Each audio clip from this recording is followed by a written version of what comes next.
Hey, what's up, everybody? This is Charles Sebastian, and welcome you guys to another episode of the Dreamers Pro Show, where we cover everything from sports, hot topics, classic debates, entertainment, and we give you guys a fresh perspective on things and how we see them. And today we got a crazy show for y'all, but before we get into it, please make sure you like the video and sub to the channel. So today we're going to be a little bit more politically inclined because that's just what's that's just what happens to be in the news cycle right now. So let's talk about it.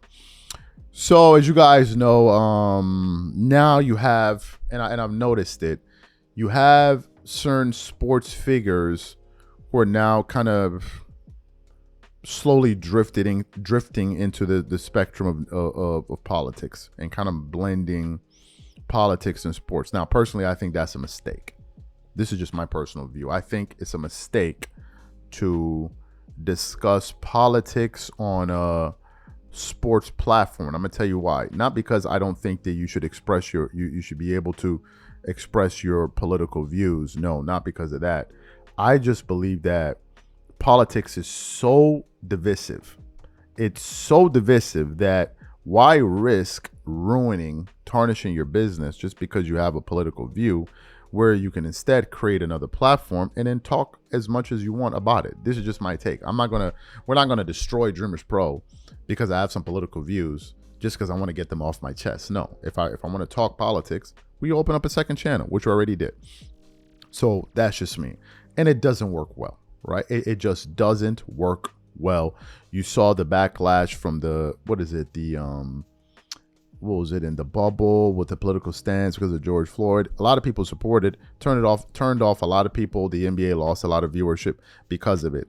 That is the risk you take when you mesh these two things.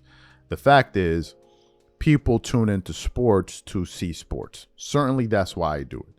Now, if I want to hear politics, I don't listen to any sports personality at all.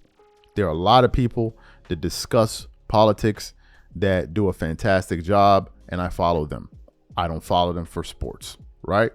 So you have that. Now, where am I going with all of this? This morning I was combing through the internet here, and I came across an article from Awful Announcing with the following headline that says, Charles Barkley obliterated Fox News during NCAA tournament halftime show.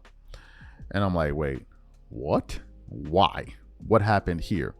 So I eventually then clicked on the video to understand what Charles was talking about, and he was taking a number of shots at Fox News. But before we even get into what Charles Barkley had to say, today's video is brought to you by our sponsor, Game Time. One of the things I love the most is making unforgettable memories with family and friends. And one of the things I hate the most is overpaying for tickets only to find out that there was a better deal out there. That's one of the reasons I started using Game Time. Game Time is the easy go-to app for last-minute tickets to sports, concert, and theater events across 60+ states in the US and Canada. Game Time saves me time, money, and stress by curating only the best deals, so I'm not wasting a whole bunch of time scrolling through overpriced tickets. Game Time Picks is my favorite tool. It highlights the best value seats instantly. No more guesswork, no more wasting time. For example, I'm very interested in the game between the Wizards and the New York Knicks. Here's what I like to do. I turn on all-in pricing so I know exactly what I'm paying for upfront. I check Game Time Picks to find out the most valuable deals. And finally, I pick the ticket I want. I choose between the cheapest deal, the great deal, or the amazing deal. Once you select the ticket you want, you can use their panoramic seat view to ensure you know exactly what you're getting before you buy. So take the guesswork out of buying tickets with Game Time. Download the app, create an account, and use code CLNS for $20 off your first purchase. Again, create an account and use redeem code CLNS for $20 off. And remember, whenever you support this sponsor, you're supporting this channel. Thank you. All this nice back and forth, you and BP, Bruce Pearl. I love all Bruce this. Pearl. Hey, Charles, we love you. Hey, listen, get me to the Final Four, BP. And then you do that to him. Yeah, we're supposed to be unbiased. So I can just. No, you're not. I can't. What are we, Fox News? I can't wait till the post game. What are we, Fox News in here now? We can't. Why do we post game podium sound? What do you think about Charles Barkley? Come on, this ain't Fox News. We don't just have to repeat everything the idiots say every day. Listen. By the way, the second half is coming up. My favorite song is my favorite song. But now we've. Okay, so you heard what Charles had to say there. What are my thoughts about this? Well, first of all, let me just read some of what people said in the comments. One person said, well, this comment section should be cordial. Another person said, should have said NBC. Another person said, notice that he didn't say CNN because CNN and TNT are owned by the same company. Another person says, this doesn't make any sense because his entire job is provide opinion, and opinion is inherently biased.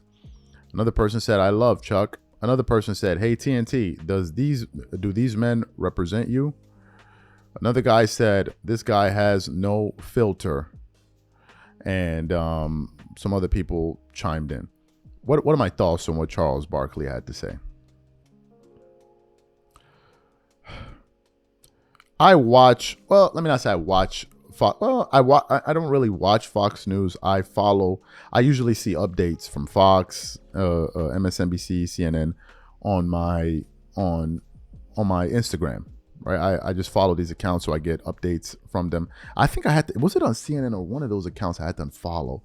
The reason I think I unfollowed them was because they were sending me like, content like of gruesome things that maybe like something went like gruesome events that happen in the world that has to do with people getting, So I don't like to see that kind of stuff when I'm going through my phone. So I'm like, okay, this is too much. I just want to see news updates. I don't want to see gruesome images.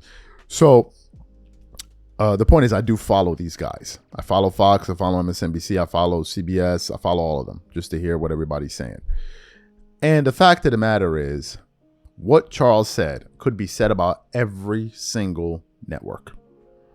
Every single network you could say that. Do people at Fox News twerk it up over there? Of course they do. Do people at MSNBC twerk it up all over there? Of course they do. Do people at ABC or wherever else news twerk it up? Of course they do.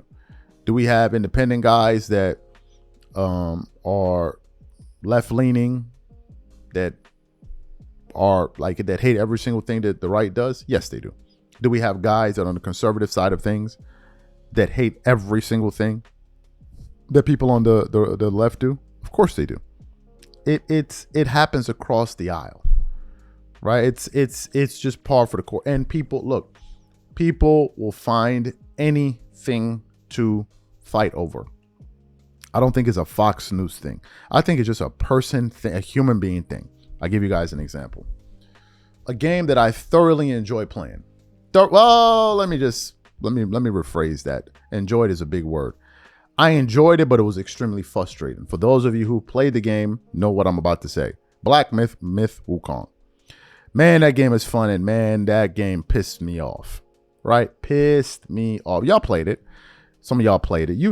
Especially when it first came out, getting your ass whooped by that tiger and all. I mean, it was just painful, right? But eventually, when you get through it, you get stronger. The game gets better. So there was a game aspect, but there was another aspect to the game where I guess people on the left, I guess you could say, were upset with some of the stories coming out about the studio and all of that, and they didn't want the game to succeed. I think the game didn't even get nominated for Game of the Year, and it was a big thing, right? And then when the game did succeed, and it damn sure succeeded, a lot of people were happy that the game succeeded, especially those on the right. It's like, screw those woke, whatever. And now, I personally didn't care. I cared because the game was good. I didn't care about all of the other stuff. Did I follow it? A little bit. I followed it a little bit, and that's when I started hearing about various guys like Asmongold. Is it Asmongold? And the Penguins 02. Now I discovered these guys because I used to watch their playthroughs, and it was like entertaining, especially seeing them suffer against those bosses because it was fun to me. So you have that aspect of it. But then what happened? There's a new game that just came out called Assassin's Creed Shadow, right? And people on the right hate the game. Now, I haven't played the game. I watched the reviews. I was kind of on the fence with it. I've been an Assassin's Creed fan going all the way back to Assassin's Creed 2. So this game, there were this and this and this and this. So the game came out. It got mostly positive reviews, like around 8, whatever. But people on the right now piss, oh, the game is this, the game is that, the game is this. I'm saying all of that to say it happens across the board, even now to video games. Who would have thought that video games have now become a political football? Just kicking it back and forth. You say that I hate this. It's the world that we live in now. So are there people that are going to get pissed off? about what Charles Barkley said? Of course they are. But to me, I'm just sitting here looking at it with an independent eye and saying, bro, it happens across the board. Fox News be over there twerking it up. CNN and all of these guys be over there twerking it up. And to say that they don't, I think you're bugging out. Like, you should be able to see that if all these guys say is negative things about this particular side, you should know that they have a political slant. These are just my thoughts. Whatever you guys think, please leave your thoughts and comments in the comment section. We catch you on the next show. Peace.